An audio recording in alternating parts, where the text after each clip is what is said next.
Okay, என் friend வந்திருக்கான்னா போய் பார்த்துட்டு வந்துடுவோம்.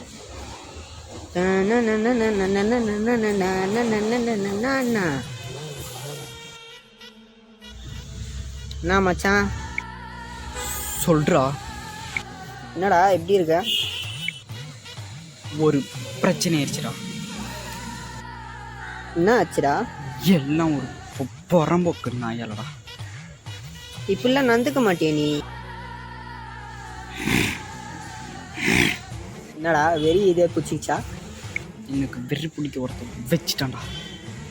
யாருடா? எனக்காக எது வேணாலும் பண்ணுவேடா. சொல்றா ரோகிணி, சொல்லு, என்ன வேணா பண்ணலாம், சொல்லு. பண்ணுவியா? சொல்லுடா. ஒருத்தனை செய்யணும். செய்யணுமா? செஞ்சிடலாம்டா. பரோட்டா செய்யலாமா?